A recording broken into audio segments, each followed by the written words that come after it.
Sejam todos muito bem-vindos ao podcast Talk com Gabi. Eu sou a Gabriela Silveira, biomédica esteta, proprietária da clínica Slim Santé e também professora. Estarei aqui com vocês toda semana, mais especificamente toda sexta-feira, para batermos um papo leve, porém bastante importante sobre temas ligados à nossa saúde, qualidade de vida e ao nosso bem-estar. Fiquem comigo que eu já volto.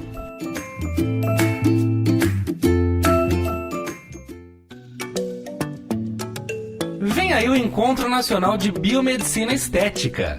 Serão 2 dias de palestras com profissionais renomados da estética injetável. O evento é voltado para graduados e graduandos em biomedicina, farmácia, odontologia, enfermagem e medicina. O evento acontece dias 19 e 20 de fevereiro em São Paulo. Reserve sua vaga até o dia 17 de fevereiro pelo WhatsApp 99909-0438 ou pelo Instagram, @ENBME2022. São as siglas de Encontro Nacional de Biomedicina Estética. Nos vemos lá!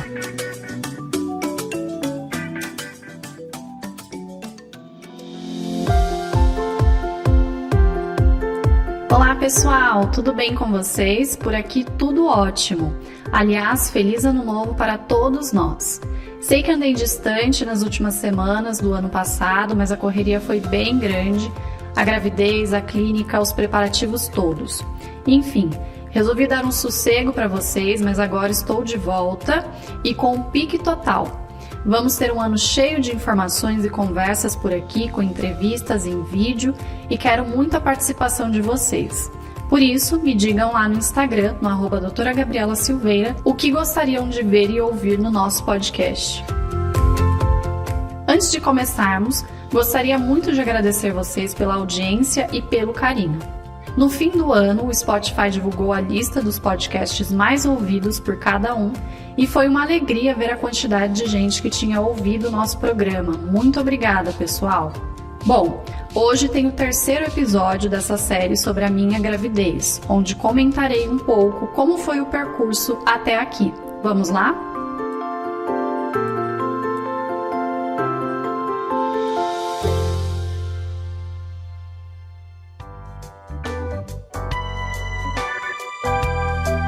Nesse momento eu estou entrando no 3º trimestre da gestação, eu estou com 25 semanas e 5 dias, então assim que eu completar 26 semanas eu já dou a entrada nesse 3º trimestre, a entrada no 7º mês de gestação.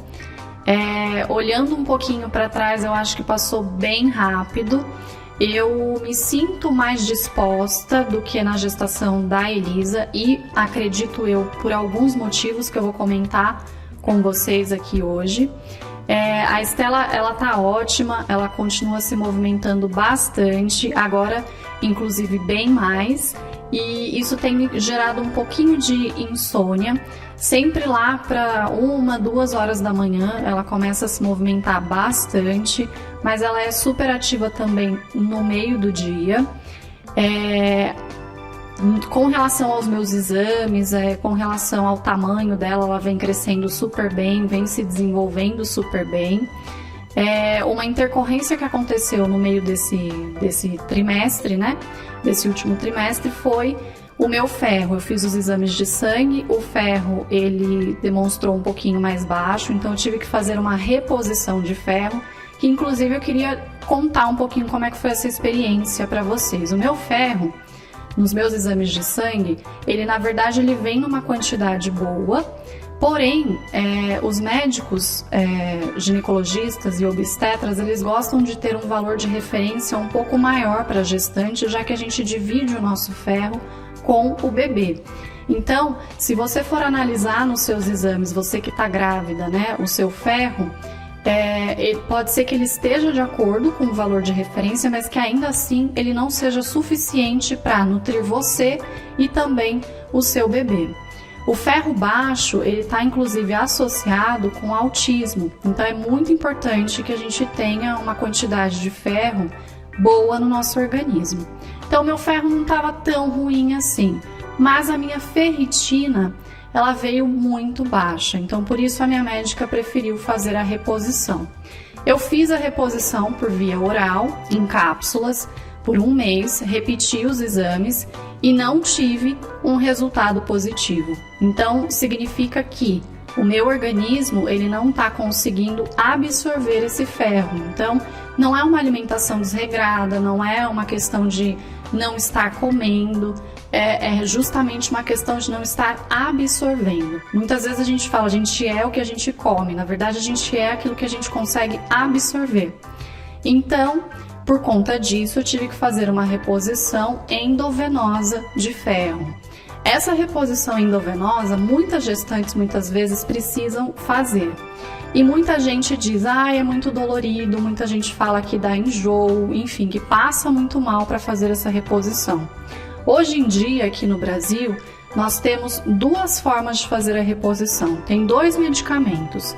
Existe um que é um pouco com um custo mais baixo e existe o outro que tem um custo um pouco mais alto, mas que muitas vezes ele é melhor nessa questão de passar mal. E foi esse que a minha médica me indicou. Talvez por isso eu não tenha sentido nada. Algumas pessoas relatam um pouco de gosto de ferro na boca quando estão fazendo a aplicação, relatam esse enjoo e relatam essa dor. Eu não senti absolutamente nada e eu queria deixar isso claro para vocês, porque eu fui fazer essa reposição com muito medo. Quando eu comentei, inclusive até no meu Instagram, que eu ia precisar fazer essa reposição, muitas mulheres me mandaram mensagem dizendo, nossa, é horrível, meu Deus, que pena que você vai ter que fazer. Então eu cheguei no laboratório morrendo de medo da dor que eu ia sentir, do enjoo que eu ia sentir, e na verdade eu não senti absolutamente nada, tá? Então é importante às vezes a gente não ficar se comparando, porque aí a gente fica com medo que é desnecessário. Outro exame que eu realizei com 24 semanas de gestação, que é um exame necessário para toda gestante fazer, é o exame da curva glicêmica, onde você precisa ir para o laboratório em jejum e você ingere uma certa quantidade de glicose, você colhe o sangue antes de ingerir a glicose, daí você ingere 75 miligramas de glicose, depois você fica esperando por 1 hora, colhe o sangue de novo, espera mais 1 hora e colhe o sangue pela 3ª vez, né? Você fica ali com acesso para não ter que ficar levando picadas toda hora, né? E esse exame, por ser realizado em jejum e por você ingerir essa glicose, que ela vem num suquinho que é super doce, você pode vir a enjoar um pouco. Dá inclusive bastante sono. Normalmente os laboratórios eles estão equipados para realizar esse exame com uma poltrona para você deitar, com uma televisão, enfim, para você ficar bem confortável, porque você tem que ficar ali no laboratório por um período de pelo menos 3 horas. Quando eu realizei esse exame na gestação da Elisa, eu não senti nada, eu só senti sono. E agora na gestação da Estela também, eu não senti enjoo, eu não senti absolutamente nada, só senti sono. Então, mais uma vez, não se baseiem no que as outras pessoas sentem, porque às vezes você vai chegar ali para fazer o exame e você não vai sentir nada. Então, muita gente também reclama desse exame, que é um exame horrível, que o líquido é horrível, enfim. A dica que eu dou para vocês é, escolha um laboratório onde esse líquido que você vai ter que ingerir, ele esteja na geladeira. Porque o que deixa a pessoa muito enjoada e o que deixa a pessoa achar que aquilo é muito ruim, pelo que eu pesquisei e pelo que eu conversei com várias mulheres, é quando ele é ingerido quente. Imagina você ingerir um negócio em jejum, quente e super doce. Então, só o fato dele estar na geladeira, você já não passa mal. O resultado também desse exame já saiu, então não indicou diabetes gestacional, o que é muito importante. E não tem a ver com peso, né? Então, mas o fato de você estar com o peso bom não significa que você não vai desenvolver diabetes gestacional. Agora, quando você realmente está bem acima do peso, você acaba, e quando você está também com uma alimentação desregrada na gestação, você acaba tendo um risco maior de desenvolver o diabetes gestacional, e isso não é algo positivo nem para a gestante nem para o bebê. Como vocês sabem, eu comecei a fazer a fisioterapia pélvica com 14 semanas de gestação, e essa fisioterapia pélvica até então ela estava realmente voltada para questões do assoalho pélvico. Fiz uma análise com a minha fisioterapeuta, ela me disse que o assoalho pélvico, eu consegui trabalhar bastante o assoalho pélvico, então a gente agora não está mais focando nessa parte, a gente está focando mais para evitar uma diástase. Conforme a gestação vai avançando, a barriga vai crescendo e a gente vai tendo ali a perda de força da musculatura do abdômen, e ele também, a musculatura da região do abdômen, ela vai se distendendo, promovendo muitas vezes diástase. Eu fiquei com uma certa diástase na avaliação da fisioterapia agora, né? A minha fisio, ela identificou isso. Eu fiquei com uma certa diástase pequena, mas fiquei da gestação da Elisa. E como eu comentei com vocês, na gestação da Elisa eu não fiz fisioterapia, eu não pratiquei atividade física, foi uma gestação completamente diferente, com cuidados completamente diferentes da gestação da Estela. Na época nem se falava muito em fisioterapia, por mais que tenham 4 anos aí, mas eu senti uma diferença muito grande hoje na questão de informações que a gente consegue ter acesso na internet, nas redes sociais, e que acabam ajudando bastante quem está grávida. Então, essa fisioterapia que eu estou realizando hoje, ela é uma fisioterapia voltada para evitar essa diástase. Ela é feita todos os dias, então todos os dias eu faço em casa sozinha os exercícios, e a cada 15 dias eu me encontro com a minha fisioterapeuta para poder ela fazer uma análise de como eu estou e muitas vezes mudar os exercícios. Então, a cada 15 dias eu mudo todos os exercícios. Eu tenho sentido uma diferença muito grande, porque quando a gente fortalece um pouco dessa musculatura, a gente também acaba melhorando a dor, principalmente da lombar. Então eu lembro que na gestação da Elisa, entrando já no 7º mês, eu tinha muita dor na lombar. E hoje eu tenho pouquíssima dor na lombar, não somente por essa físio, mas também pela atividade física que eu não deixei de realizar, né, a musculação.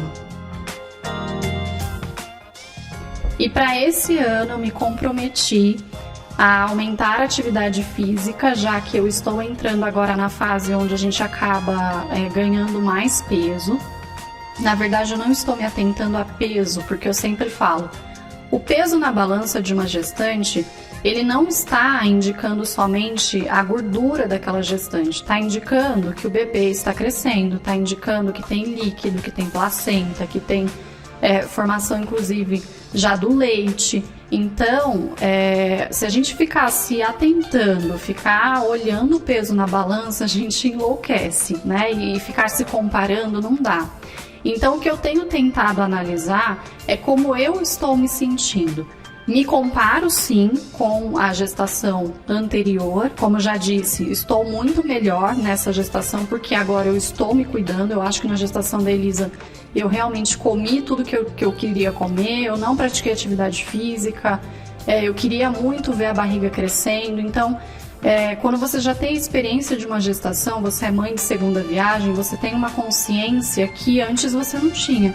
Então eu sei que a barriga vai crescer, eu sei que ela vai aparecer e que eu não preciso me matar de comer para que isso aconteça. Então tudo vai acontecendo, né, no seu tempo. Eu tô aumentando a atividade física, então tô fazendo atividade física todos os dias.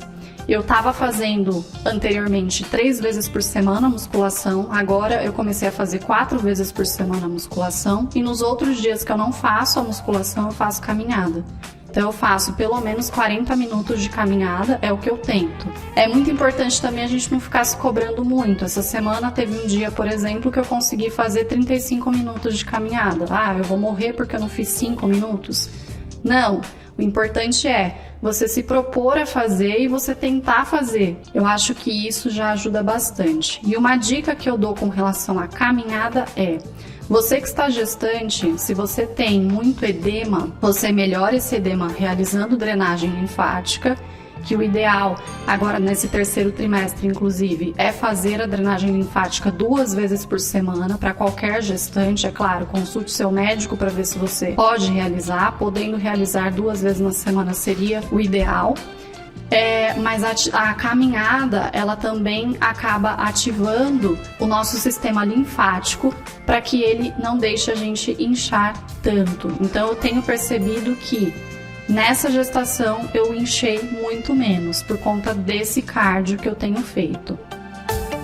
Eu tenho uma consulta para fazer com a minha nutricionista agora, nesse terceiro trimestre, que eu ainda não realizei, porque a alimentação ela deve ser adequada com cada trimestre. Inclusive, eu já acompanhando a minha nutricionista no Instagram dela, eu já vi que ela falou que a gente não pode consumir muito frutas vermelhas no final da gestação, nesse terceiro trimestre. Eu achei super interessante isso, porque acaba prejudicando um pouco a nossa circulação. Então, que elas são super bem-vindas no começo da gestação, quando a gente está na fase de placentação, mas que no final da gestação a gente tem que evitar o alto consumo de frutas vermelhas, que inclusive eu adoro. Então, assim, é muito importante, se você tiver a oportunidade, que você passe com um nutricionista em cada trimestre da gestação para saber quais são os alimentos mais importantes para aquela fase. Então, eu estou tentando seguir essa alimentação mais regrada, não estou comendo pão, diminuir o consumo dos carboidratos, estou tentando jantar todos os dias, que é uma dificuldade para mim. Eu tenho muita dificuldade com jantar, porque a vida inteira eu sempre fiz esse jejum, e o jejum ele ficou famoso, né, há um tempo atrás, o jejum intermitente, mas isso foi algo que é da minha família. A minha família inteira não janta. Então, para eu acostumar a jantar é uma dificuldade para mim. Normalmente eu janto quando eu vou num restaurante e tal, mas não é todo dia que eu tô ali querendo comer alguma coisa à noite. E grávida, a gente precisa comer alguma coisa à noite. Então, estou tentando seguir nessa alimentação mais regrada, e eu acho que isso vem sendo muito positivo. E a Elisa, né, gente? Como que ela tá evoluindo com isso tudo? Desde o começo eu contei pra vocês que ela estava muito feliz, e ela segue muito, muito feliz. Ela consegue incluir a Estela nas brincadeiras dela, pra vocês terem uma ideia. Hoje mesmo eu fui tomar banho e ela queria entrar no banheiro para poder dar banho na irmã. O tempo todo, ela acorda, ela fala bom dia mamãe, bom dia irmã, e dá um beijo, né, na irmã. Eu vou sair de casa, ela dá tchau pra mim e dá tchau pra irmã. Ela tá brincando, ela põe a boneca na frente da barriga e ela começa, né, a brincar com a irmã. Foi algo que eu realmente estimulei que acontecesse, então eu acho que vale a pena também comentar isso com vocês. Ela fez isso do nada? Não, ela foi estimulada, né, o tempo todo, porque eu ficava toda hora falando da irmã dela e incluindo a irmã dela nas brincadeiras, de forma que hoje eu não preciso falar nada. Então hoje realmente ela já entendeu, né, e ela fala muito para as pessoas ainda. Isso é algo que ela segue fazendo, isso não é algo que eu falei para ela fazer, é algo que realmente ela desde o início sempre fez. Então, se eu vou num lugar, num restaurante, no estacionamento, onde eu estiver, ela chega e fala: oi, meu nome é Elisa, você sabia que tem uma irmã na barriga da minha mãe? Então, ela conta para todo mundo, né, da irmã dela, e ela inclui a irmã dela em todas as atividades. E isso pra gente que é mãe é maravilhoso, porque eu olho assim e eu falo: nossa, as minhas 2 meninas. Então, emociona demais, eu sou muito feliz com isso. Outra coisa bem importante nessa quase reta final é a gente começar a se preocupar com o enxoval, né? Como que tá o enxoval da Estela? Eu sou uma pessoa, gente, que eu compro somente o essencial. Eu fiz isso já com a Elisa, porém eu cometi alguns erros. Eu lembro que, assim, o maior erro que eu cometi com a Elisa foi comprar um monte de pomada para assadura, de marcas diferentes, enfim. E aconteceu que a Elisa nasceu com uma pele mega sensível e nenhuma pomada que eu tinha comprado dava certo nela. Então foi assim, um dinheiro jogado fora.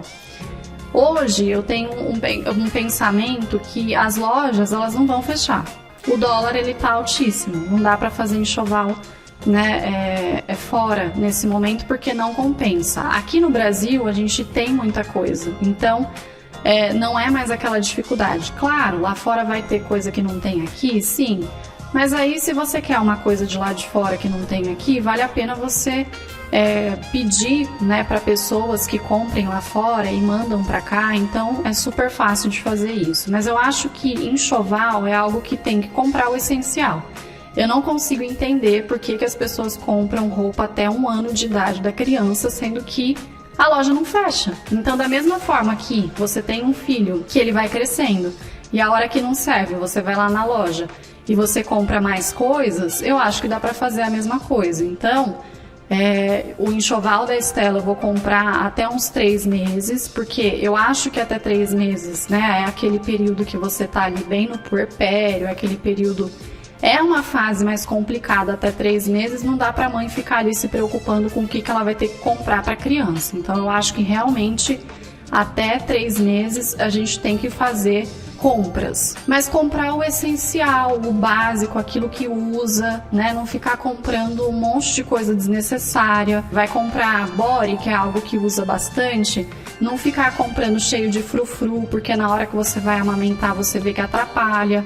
Então isso eu acho que ser mãe em segunda viagem acaba ajudando muito nessa questão, porque a gente já sabe aquilo que funciona e aquilo que não funciona. Então eu acho que enxoval eu tô comprando e tô vendo somente assim aquilo que precisa mesmo.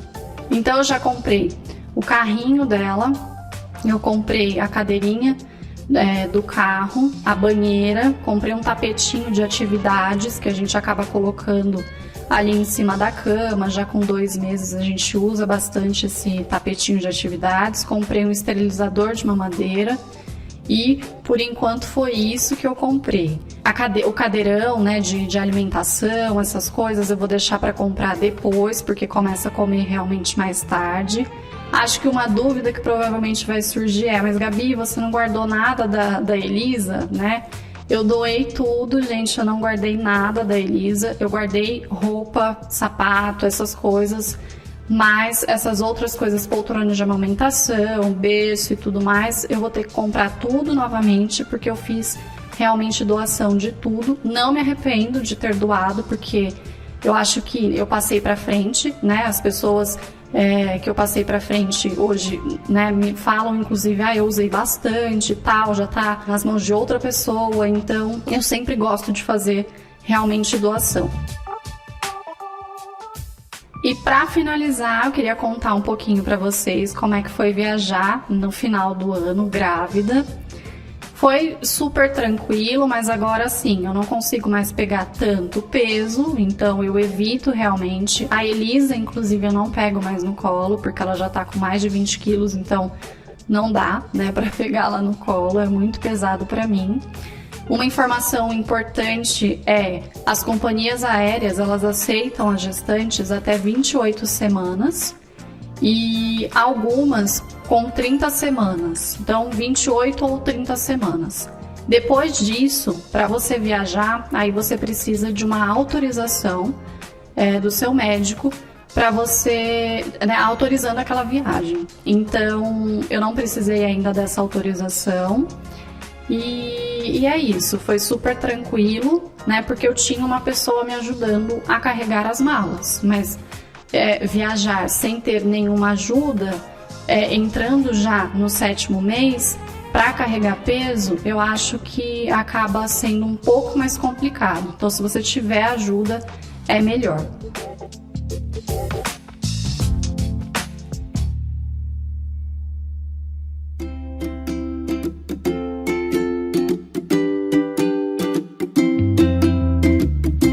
Isso, pessoal, seguimos firmes por aqui, eu e Estelinha, doidas para saber o que vocês estão achando desse nosso papo sobre gravidez. Me contem lá no Instagram, no @doutora Gabriela Silveira, e compartilhem esse conteúdo com uma grávida. Daqui 2 semanas estou de volta, falando sobre os problemas de pele agravados durante o verão e como evitá-los. Beijos e até lá!